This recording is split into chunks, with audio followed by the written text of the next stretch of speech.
ನಮಸ್ಕಾರ ಪ್ರಿಯ ವೀಕ್ಷಕರೇ, ಎನ್ಐ ನ್ಯೂಸ್ಗೆ ಸ್ವಾಗತ. ನಾನು ನಿಮ್ಮ ನಿರಂಜನ್ ಶಿರೋರ್. ಬೆಳಗಾವಿಯ ಖ್ಯಾತ ಉದ್ಯಮಿಯರಾದ ಬಾಳಾಸಾಹೇಬ್ ಉದ್ಗಟ್ಟಿ ಇವರ ಮಾವನವರು ರಸ್ತೆ ಅಪಘಾತದಲ್ಲಿ ನಿಧನ. ನನಗೆ ಹೆಣ್ಣು ಕೊಟ್ಟಂತ ಮಾವನವರು ಗಡಿಂಗ್ಲಸ್ ತಾಲೂಕಿನ ಹೆಬ್ಬಾಳ್ ಗ್ರಾಮದ ಊರಿನ ಹಿರಿಯರು. ಭಾರತ ಮಾತೆಯ ಮಡಿಲಲ್ಲಿ ಸೇವೆ ಸಲ್ಲಿಸಿದ ಮಾಜಿ ಸೈನಿಕರು.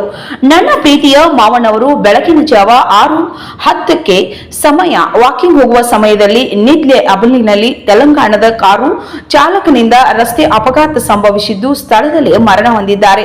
Car number TS 08HH5718 Telangana ಕಾರಿನಲ್ಲಿದ್ದ 4 ಜನರು ಬಹಳ ಗಾಯ ಆಗಿದೆ. ಅವರು ಗುಣಮುಖರಾಗಲೆಂದು ಮತ್ತು ಮಾವನವರ ಆತ್ಮಕ್ಕೆ ಶಾಂತಿ ಸಿಗಲಿ ಎಂದು ಕನ್ನಡ ಮತ್ತು ರೈತರ ಹೋರಾಟಗಾರರಾದ ಶ್ರೀ ಬಾಳಾಸಾಹೇಬ್ ಉದ್ಗಟ್ಟಿ ಹಾಗೂ ಅಭಿಮಾನಿಗಳಿಂದ ದೇವರಿಗೆ ಪ್ರಾರ್ಥನೆ ಸಲ್ಲಿಸಿದರು. ವರದಿ ನಿರಂಜನ್ ಶಿರೂರ್, ಎನ್ಐ ನ್ಯೂಸ್, ಬೆಳಗಾವಿ.